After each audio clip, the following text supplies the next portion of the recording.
નમસ્કાર, હું હર્ષ Rathod, India news ગુજરાતમાં આપનું સ્વાગત છે। સમાચારોની શરૂઆત કરીશું મોટા સમાચારથી। વાત કરીશું અમેરિકા, ઇઝરાયલ અને ઈરાનને લઈને અત્યારે હાલ જે સ્થિતિ સર્જાઈ રહી છે, જ્યારે યુદ્ધની સ્થિતિ સામે આવી રહી છે, આવી પરિસ્થિતિઓમાં એક દેશ બીજા દેશો ઉપર હુમલો કરી રહ્યા છે, મિસાઇલોથી હુમલા કરી રહ્યા છે, બેલેસ્ટિક મિસાઇલોથી હુમલા કરી રહ્યા છે, ડ્રોન છોડવામાં આવી રહ્યા છે। અને આવી સ્થિતિની વચ્ચે અત્યારે હાલ એક સૌથી મોટા હુમલાની વાત કરવામાં આવે તો જ્યારે ઈરાન દ્વારા કરવામાં આવ્યો છે ને આ ઈરાન દ્વારા કરવામાં આવતા હુમલાની વાત કરું તો મારી પાછળ જે આ દ્રશ્યો લાગેલા છે, સાઉદીમાં દુનિયાની સૌથી મોટી ઓઇલ કંપનીની વાત કરવામાં આવે તો અરામેકો પર ડ્રોન હુમલો કરવામાં આવ્યો છે। દર્શક મિત્રો, સૌથી મોટા સમાચાર છે અને સામે આવી રહ્યા છે। ઇન્ડિયા ન્યૂઝ ગુજરાતના માધ્યમથી આપને આપી દઈએ કે જ્યારે સૌથી મોટી ઓઇલ કંપની જે છે અરામકો, તેના ઉપર ડ્રોનથી હુમલો કરવામાં આવ્યો છે।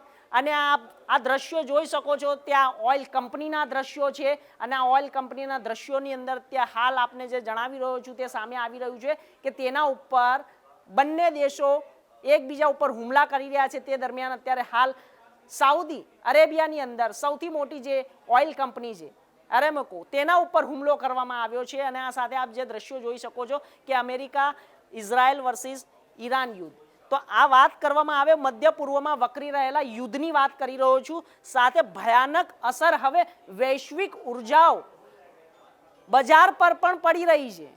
આની જે અસર છે તે હવે વૈશ્વિક બજાર પર પણ પડી રહી છે, કારણ કે અત્યારે હાલ સૌથી મોટી વિશ્વની એટલે કે દુનિયાની સૌથી મોટી આ ઓઇલ કંપની છે અરામકો, જેના ઉપર ડ્રોનથી હુમલો કરી દેવામાં આવ્યો હતો। દર્શક મિત્રો, આ જે દ્રશ્યો છે તે દ્રશ્યો ત્યાંના છે અને આ ઓઇલ ફેક્ટરીના દ્રશ્યો છે। તો આની જે અસર છે વિશ્વના બજારો ઉપર પણ પડી રહી છે અને આના માટે થઈને અત્યારે હાલ બંને દેશો એકબીજા ઉપર જે હુમલા કરી રહ્યા છે હવે તેને રોકવા માટે અનેક દેશો સામે આવી રહ્યા છે। પરંતુ હાલ આગળની સ્થિતિની વાત કરીશ તો હું આગળની સ્થિતિમાં જણાવીશ કે સૌથી મહત્વપૂર્ણ બાબતો શું છે તે પણ આપણે જાણીશું। અને ઈરાન દ્વારા સાઉદી અરેબિયાની જે સરકારી તેલ કંપની અરામેકોની રાસ તનુરા રિફાઇનરી પર ડ્રોન હુમલો થયો હતો। દર્શક મિત્રો, આ ઘટના કોઈ નાની ઘટના નથી, કારણ કે જ્યારે આવી ઘટના સામે આવે છે, બે દેશો વચ્ચે યુદ્ધની સ્થિતિ સર્જાઈ છે અને તેવામાં દુનિયાની સૌથી મોટી ઓઇલ કંપની ઉપર, રિફાઇનરી ઉપર જ્યારે હુમલો થાય છે તો તે વૈશ્વિક સંકટનું કારણ બને છે, કારણ કે જ્યારે તેનાથી ઘણા દેશોને નુકસાન થઈ રહ્યું છે। આપને જણાવી રહ્યો છું કે સૌથી મહત્વપૂર્ણ બાબત છે કે જ્યારે તેલ કંપની અરામેકોની રાસ તનુરા રિફાઇનરી છે તેના ઉપર ડ્રોન દ્વારા હુમલો કરવામાં આવ્યો હતો અને આ હુમલાથી અત્યારે હાલ વૈશ્વિક બજાર સંકટ ઊભું થઈ રહ્યું છે। અને આ સાથે જ તમામ માહિતી હું આપને આપી રહ્યો છું એટલા માટે, કારણ કે અત્યારે હાલ જ્યારે અમેરિકા, ઇઝરાયલ અને ઈરાન વચ્ચેના યુદ્ધમાં અનેક ઘટનાઓ સામે આવી રહી છે અને જ્યારે ઈરાન પણ હવે બદલો લેવાની અત્યારે હાલ કગાર ઉપર ઉતરી ચૂક્યું છે, ગમે ત્યાં તે મિસાઇલો છોડી રહ્યું છે, હુમલા કરી રહ્યું છે, ડ્રોન ફેંકી રહ્યું છે, કારણ કે હવે તે એક દુશ્મનની નજરથી એક બીજા દેશને જોઈ રહ્યું છે। સૌથી મહત્વપૂર્ણ બાબત એ પણ છે, આગળ પણ વાત કરીશું આપણે, મારી સામે આ સ્ક્રીન છે, આપને જણાવી દઉં કે હુમલાના જે પગલાંની જે સાવચેતીના ભાગરૂપે રિફાઇનરી બંધ કરી દેવાતા। સાંભળજો દર્શક મિત્રો, આ ખૂબ જ મહત્વપૂર્ણ બાબત છે, કારણ કે આ જે હુમલો થયો છે તે હુમલાની અંદર અત્યારે હાલ જે રિફાઇનરી છે તે બંધ કરી દેવાની છે અને બંધ થઈ ગઈ છે, કારણ કે તેનાથી ઉર્જા સંકટ ઊભું થઈ રહ્યું છે। જે રિફાઇનરી છે જે ચાલતી હતી, જે દુનિયાને સપ્લાય કરતી હતી, કારણ કે અત્યારે હાલ રશિયાની સાથે જે તેલ ખરીદી ઉપર જે આપણી સહયોગીને સહમતિ બની રહી છે તે હવે ક્યાંક ને ક્યાંક એવું લાગી રહ્યું છે કે ફરી વખત આપણે રશિયા જોડે તેલ ખરીદવું પડે। પરંતુ અત્યારે હાલ એ તો આવનારા વિષયોમાં જાણીશું, કારણ કે અત્યારે હાલ જે સામે આવી રહ્યા છે તે આ રિફાઇનરી ઓઇલના દ્રશ્યો છે, તેના ઉપર જ્યારે ડ્રોનથી હુમલો કરવામાં આવ્યો અને તેને હવે નેસ્ત નાબૂદ કરવાની કગાર ઉપર તે લોકો લઈને આવ્યા છે, કારણ કે જો આ બંધ થઈ જશે તો દુનિયામાં ઉર્જાનું સંકટ પેદા થઈ જશે અને આ સાથે કિંમતોમાં તોતિંગ વધારો થશે અને મોંઘવારી પણ વધી જશે। દર્શક મિત્રો, કારણ કે દુનિયાની અંદર જે સપ્લાય કરે છે સાઉદી અરેબિયાની અંદર અરામેકો જે ફેક્ટરી છે તેના ઉપર જ હુમલો થઈ ગયો છે અને તેને અત્યારે હાલ બંધ કરી દેવામાં આવ્યું છે। અને આ સાથે જ તમને જણાવી દઉં કે જેની અંદર 9.32% તોતિંગ વધારો થઈ ગયો છે અને વૈશ્વિક ઉર્જાનું આ જે ક્રૂડ ઓઇલ છે તેની કિંમતોમાં પણ વધારો થઈ ગયો છે. કારણ કે આ જે કિંમતોમાં વધારો એટલા માટે થઈ રહ્યો છે કેમ કે હમલો થઈ ગયો અને હમલા બાદ હવે જ્યારે વૈશ્વિક સંકટ ઊભું થયું તો ત્યારબાદ હવે તેને આગળ વધારવા માટે નુકસાન થયું છે. તો હવે તેની નુકસાનની ભરપાઈ કોણ કરશે? કારણ કે એક દેશ બીજા દેશ ઉપર હુમલો કરે છે તો તેની અંદર તે જોતું નથી તે તેનું નુકસાન કેટલું કરી રહ્યું છે. અને આ સાથે જ્યારે આ મારી સામે દ્રશ્યો છે આપને પણ એ જ બતાવી રહ્યો છું કારણ કે ઓઇલ કંપની ઉપર જે આ ડ્રોન ફેંકવામાં આવ્યું હતું તેના દ્રશ્યો છે. તો આગળ હવે સમજીશું આપણે કે વૈશ્વિક બજારમાં હાલ ભારે અસ્થિરતા આવી ચૂકી છે અને આ અસ્થિરતાના કારણે જો હોર્મુઝની જે સમુદ્ર ધીનાને લાંબા સમય સુધી રહેશે તો બંધ રહેવાના કારણે આંતરરાષ્ટ્રીય સપ્લાય પર પણ અસર પડી શકે છે. વૈશ્વિક ચેઇન સૌથી બાબત આ સમજો, આ મહત્વપૂર્ણ બાબત છે કારણ કે સપ્લાય ચેન ઠપ થવાની ભીતિ. આ એટલા માટે હું દર્શક મિત્રો આપને આ સમજાવી રહ્યો છું. ટેગલાઇન છે કે સપ્લાય ચેન ઠપ થવાની આ ભીતિના કારણે અત્યારે હાલ વૈશ્વિક સંકટ ઊભું થઈ શકે છે. એટલા માટે કારણ કે દેશની અંદર અત્યારે ચાલી રહેલા આ સ્થિતિના કારણે, કારણ કે ત્રણેય દેશો પરસ્પર એકબીજા સાથે યુદ્ધ કરી રહ્યા છે અને તેની અસર ભારતમાં પણ પડી રહી છે અને આ ભારતમાં પડતાની સાથે જે સપ્લાય ચેનો છે જે સપ્લાય કરી રહ્યા છે ભારત દેશને તે પણ ઠપ થવાની શક્યતાઓ છે અને હાલ અમુક હદે ઠપ પણ થઈ ચૂકી છે. તો આ સાથે જ્યારે દુનિયાની અંદર અસ્થિરતા આવી ચૂકી છે તો આ પણ એક સૌથી મહત્વપૂર્ણ બાબત છે કારણ કે જ્યારે દેશો વચ્ચે આવા યુદ્ધની ભણકારા વાગતા હોય અને આ ભણકારા વચ્ચે હાલ જે લોકો અત્યારે બિઝનેસની અંદર પણ, શેર બજારની અંદર પણ, ગોલ્ડની અંદર પણ ઊંચા નીચા ભાવો જોવા મળતા હોય છે દર્શક મિત્રો.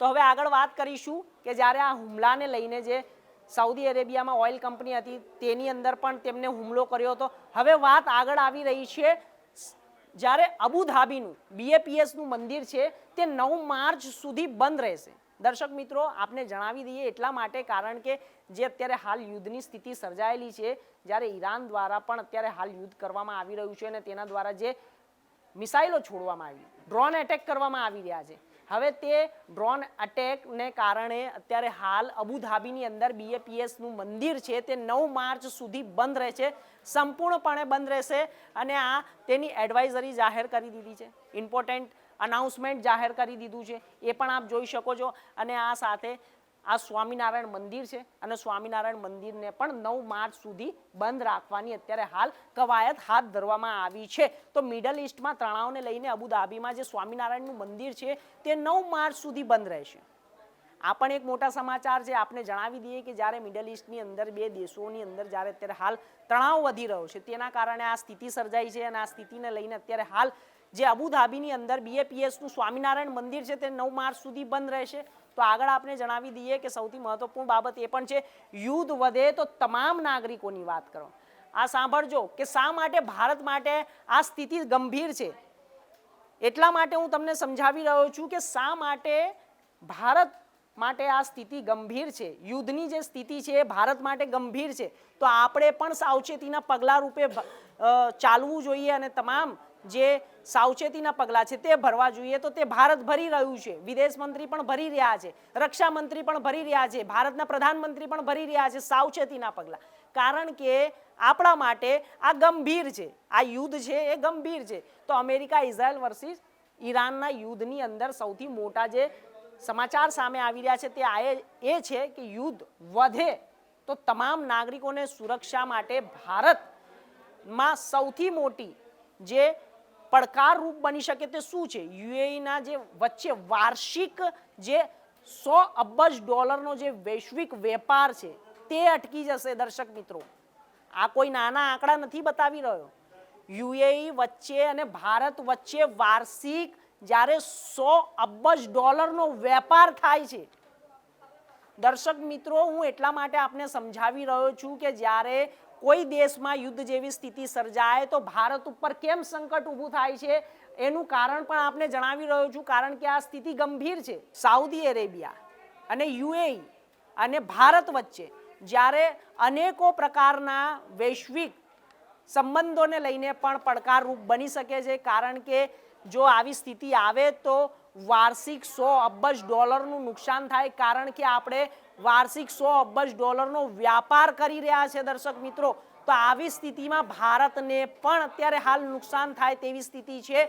તો એટલા માટે જ હું આપને સમજાવી રહ્યો છું કે સૌથી મહત્વપૂર્ણ બાબત એ પણ છે કે જ્યારે ભારત અને યુએઈ વચ્ચે જે વ્યવહાર છે, વ્યાપારનો વ્યવહાર છે, તેને પણ નુકસાન થઈ રહ્યું છે. અને આ સાથે આપણે જણાવી દઈએ કે આ ઇન્ડિયાનું છે ફ્લેગ અને આ યુએઈનો ફ્લેગ છે. તો આ બંને વચ્ચે અત્યારે હાલ જે વૈશ્વિક આપણે જે વ્યવહાર કરીએ છીએ, જે ધંધો કરીએ છીએ, જે રોજગાર કરીએ છીએ અને જે ધંધાની સાથે વ્યાપાર કરીએ છીએ, તે તમામને નુકસાન પહોંચશે, કારણ કે તેમનું રોકાણ ભારતમાં છે અને ભારતનું રોકાણ યુએઈમાં છે. એટલા માટે ભારતને પણ આવી ગંભીર પરિસ્થિતિઓથી જ્યારે નીકળવું પડી શકે છે, કારણ કે જ્યારે અમેરિકા, ઇઝરાયલ અને ઈરાન વચ્ચેના યુદ્ધને લઈને અત્યારે હાલ આખો જે ગ્રાફ સામે આવી રહ્યો છે તે એટલો જ છે કે ભારત હવે રશિયા જોડેથી તેલ ખરીદે, કારણ કે તેને ઈરાને જે નિશાન બનાવ્યું છે, સાઉદીની જે સૌથી મોટી ઓઇલ ફેક્ટરી છે તેને જ નિશાન બનાવ્યું હતું અને ત્યારબાદ તે નિશાન બનાવતા જ હવે હાલ ફેક્ટરીને બંધ કરી દેવાની કગાર ઉપર છે. એટલા માટે દર્શક મિત્રો હવે વાત એવી પણ સામે આવી રહી છે કે ક્યાંક ને ક્યાંક આના ઉપર વાતચીત થઈને યુદ્ધને શાંત કરાવવાની પણ વાત થઈ રહી છે. પરંતુ હવે આ યુદ્ધ કેટલું ચાલશે, કોણ કોને કેટલું નુકસાન કરશે તે હવે આવનારો સમય જ બતાવશે. તો હવે આગળ વાત કરીશું. આપણે તમને જણાવી દઉં કે આખો આ ગ્રાફ મારી સામે છે અને કઈ રીતે આ ગ્રાફને સમજીશું તે પણ હું આપને જણાવું ને વારાફરતી આખા વિસ્તારથી આ ગ્રાફને સમજીશું. સૌથી મહત્વપૂર્ણ બાબત એ છે કે જ્યારે આ આખા ગ્રાફમાં તમને સમજવા જેવું એ છે કે ગુજરાતના 8 થી 10 ઉદ્યોગ ઈરાન અને યુદ્ધની મંદીની અંદર સંપડાઈ જશે. દર્શક મિત્રો, ખૂબ જ મોટી વાત છે કે જ્યારે વૈશ્વિક અસ્થિરતા આવી રહી છે, આ વૈશ્વિક અસ્થિરતાના કારણે ગુજરાતના 8 થી 10 ઉદ્યોગોને ઈરાન અને આ જે યુદ્ધ છે તે મંદીની અંદર ઝંપડી લેશે, સંકળાઈ જશે અને આ સાથે જ મંદીના ભણકારા પણ સામે આવી રહ્યા છે. સૌથી મહત્વપૂર્ણ બાબત એ છે કે જો યુદ્ધ વધુ લંબાશે તો ગુજરાતના ટૂર ઓપરેટરને 50 કરોડ રૂપિયાનો ફટકો પડશે. દર્શક મિત્રો, એટલા માટે હું તમને જણાવી રહ્યો છું કે રિફંડ, ટૂર અને રિસ્ટુલ અને બુકિંગ કેન્સલો માટે અત્યારે હાલ ઘસારો આવી રહ્યો છે. સૌથી મોટી વાત છે કે જો યુદ્ધ લંબાશે તો ગુજરાતના ટૂર ઓપરેટરોને 50 કરોડ રૂપિયાનો ફટકો પડશે. દર્શક મિત્રો, આ કોઈ નાની રકમ નથી. ને આ બાજુ પણ વાત કરવામાં આવે તો વૈશ્વિક અસ્થિરતાના કારણે ગુજરાતના 8 થી 10 ઉદ્યોગોને મંદીની અંદર સંપડાઈ જવું પડશે અને આ સાથે જ્યારે અટવાયેલા ગુજરાતી પ્રવાસીઓને ઓમાનથી પરત લાવવાની અત્યારે હાલ કવાયત પણ ચાલી રહી છે અને આ સાથે તેમની સીધી વાતચીત પણ કરવામાં આવી રહી છે. જ્યારે 44 ગુજરાતીઓ ઓમાનમાં ફસાયેલા છે, ઓમાનની અંદર આ 44 ગુજરાતીઓને પાછા લાવવાની પણ વાત કરી રહ્યા છે. જો યુદ્ધ લંબાશે તો ગુજરાતના ટૂર ઓપરેટરોને જ્યારે 50 કરોડથી વધુનું નુકસાન થશે. તો આ વૈશ્વિક સ્તરની જે અસ્થિરતા છે તે ગુજરાત પર પણ પડશે. તો દર્શક મિત્રો, આ મેં તમને આખો ગ્રાફ સમજાયો, કારણ કે જે અત્યારે હાલ સ્થિતિ વિશ્વની અંદર ચાલી રહી છે તે વિશ્વની અંદર સ્થિતિના કારણે જે ગુજરાત ઉપર પડઘો પડશે તો જ્યારે ઉદ્યોગોને પણ મોટું નુકસાન થશે, વ્યાપારને પણ મોટું નુકસાન થશે. આ નુકસાનના કારણે હાલ બજારની અંદર, ગુજરાતના બજારોની અંદર અસ્થિરતા સામે આવી રહી છે. તો હાલ સમાચારોમાં બસ આટલું જ. દેશ દુનિયાના તમામ સમાચાર માટે જોતા રહો ઇન્ડિયા ન્યૂઝ ગુજરાત. નમસ્કાર.